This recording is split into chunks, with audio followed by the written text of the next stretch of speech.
Hello friends, இப்போ வந்து நம்ம பீஃப் குழம்பு எப்படி செய்கிறதுன்னு பார்க்க போகிறோம் ஈஸியாக. ஃபர்ஸ்ட் அதுக்கு தேவையான பொருட்கள் என்னென்னு பார்த்துடலாம். நான் ஒரு 4 வெங்காயம் குட்டி குட்டியாக வெட்டி வச்சுருக்கேன், 3 தக்காளி, 3 ஸ்பூன் இஞ்சி பூண்டு விழுது, குழம்பு மிளகாய்த்தூள் நம்ம காரத்துக்கு ஏற்றாப்பில் நாங்கள் ஒரு 4 ஸ்பூன் எடுத்து வச்சுருக்கோம், ஒரு பச்சை மிளகாவை கீரி எடுத்து வச்சுருக்கேன், அப்புறம் தேவையான கருவேப்பிலை, கொத்தமல்லி. பீஃப் வந்து நாங்கள் ஒரு 3/4 கிலோ எடுத்து வச்சுருக்கோம். நல்லா வாஷ் பண்ணி ஒரு 6-7 தண்ணி நல்லா வாஷ் பண்ணி எடுத்துக்கோங்க. அடுத்தது நம்ம தேங்காய் எப்படி அரைக்கிறோம் அப்படின்னு பார்க்க போகிறோம். ஃபர்ஸ்ட் நான் ஒரு அரை மூடி தேங்காய் எடுத்திருக்கேன். அதில் 1 ஸ்பூன் சோம்பு, 1 ஸ்பூன் கசகசா, அதுக்கப்புறம் நம்ம பட்டை, லவங்கம், அந்த ஸ்பைசஸ்லாம் இருக்கும்ல, ஸோ அந்த ஸ்பைசஸ் எல்லாமே வந்து ஒன்று எடுத்திருக்கிறேன் நான். அது எல்லாத்தையும் போட்டு நம்ம மிக்சியில் நல்லா அரைச்சி இந்த மாதிரி நல்லா பேஸ்ட்டாக எடுத்துக்கிறோம்.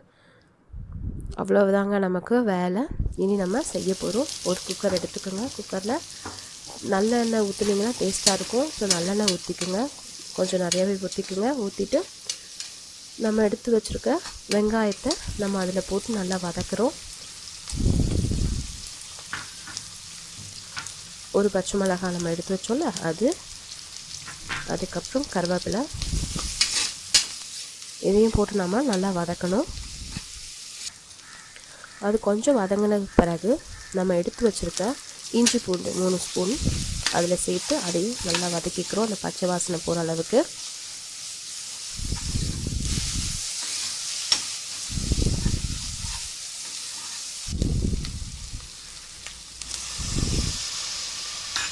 அப்புறம் நம்ம கட் பண்ணி வச்சுருக்க தக்காளி அதையும் சேர்த்து ஒரு 2 மினிட்ஸ் வந்து நல்லா வதக்கிக்கோங்க.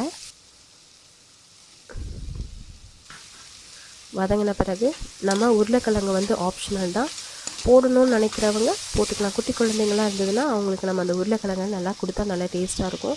ஸோ எங்கள் வீட்டில் குட்டி பிள்ளைங்க இருக்கிறதுனால நாங்கள் ஒரு 2 உருளைக்கிழங்கை கட் பண்ணி போட்டிருக்கோம். அதுக்கப்புறம் நம்ம எடுத்து வச்சுருக்க அந்த கறியை உள்ளே போட்டு, அந்த ஃப்ளஷ் வந்து பிங்காக இருக்குல்ல, ஸோ அது வந்து நம்ம அந்த எண்ணெயிலே வதக்கி லைட்டாக அது அந்த ஒயிட்டிஷாக வரும் அந்த ஸ்கின்னு, அந்த அளவுக்கு வர அளவுக்கு இந்த மாதிரி நம்ம வதக்கிக்கிறோம். அதுக்கப்புறம் எடுத்து வச்சுருக்க குழம்பு மிளகாய்த்தூள், நான் சொன்னேன்ல வீட்லேயே ப்ரிப்பேர் பண்ண அந்த குழம்பு மிளகாய்த்தூள் அதில் போட்டுக்கோங்க. நம்ம காரத்துக்கு ஏற்றாப்புல நம்ம அதை போட்டுக்கலாம்.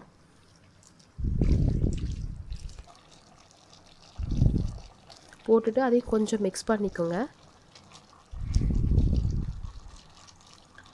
அப்புறம் நம்ம தேங்காய் பேஸ்ட் அரைச்சி வச்சுருக்கோம்ல, ஸோ அதையும் அந்த குழம்புல போட்டுக்கோங்க.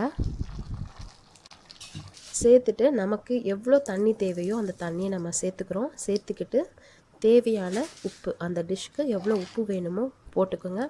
ஸோ உப்பு வந்து நம்ம ஒருவேளை உங்களுக்கு உப்பு நிறைய கரெக்டாக போட தெரியல அப்படின்னா ஓரளவுக்கு உப்பு போட்டுக்கோங்க. அப்புறம் நம்ம குக்கர் மூடி எல்லாம் ரெடியான பிறகு கூட நம்ம டேஸ்ட் பார்த்துக்கிட்டு கொஞ்சம் வேணால் உப்பு சேர்த்துக்கலாம். இந்த கறி வாங்கும் போது கொஞ்சம் கொழுப்பு இருக்கிற மாதிரி வாங்குங்க, அப்போ தான் வந்து நம்ம குழம்பு டேஸ்ட்டாக இருக்கும். ஸோ இது வந்து வேக கொஞ்சம் லேட் ஆகும். நம்ம ஒரு 10லேருந்து ஒரு 12 விசில் விட்டுட்டு நம்ம அதை ஆஃப் பண்ணிடலாம் ஸ்டவ்வை. அப்புறம் நல்லா அந்த ஏர்லாம் ரிலீஸ் ஆன பிறகு நம்மளுடைய குழம்பை ஓப்பன் பண்ணி பார்த்தா அந்த பாருங்கள் எவ்வளோ பார்க்கவே அப்படியே கலர்ஃபுல்லாக இருக்குது. நம்ம எடுத்து வச்சுருக்க மல்லி இலையும் உள்ளே தூவி நம்ம ஒரு கிண்டி எடுத்தால் நம்ம குழம்பு ரெடி. பாருங்கள் குழம்பு எவ்வளோ பார்க்கவே அழகாக இருக்குது. நிறைய பேருக்கு வந்து பீஃப் பிடிக்கும், ஆனால் எப்படி செய்கிறதுன்னு தெரியாது. ஸோ இந்த மெத்தட் நீங்கள் கண்டிப்பாக ட்ரை பண்ணி பாருங்கள், வீட்டில் எல்லாருக்கும் கண்டிப்பாக பிடிக்கும். நீங்கள் இதை எல்லாத்துக்குமே ஷேர் பண்ணுங்கள். தேங்க்யூ. இது வரைக்கும் ஜெசி சேனலை சப்ஸ்கிரைப் பண்ணலன்னா சப்ஸ்கிரைப் பண்ணுங்கள், கூடவே இருக்கிற பெல் ஐக்கானை ப்ரெஸ் பண்ணுங்கள். எங்களுடைய ஒவ்வொரு வீடியோஸையும் நீங்கள் மிஸ் பண்ணாமல் பார்க்கலாம். தேங்க்யூ.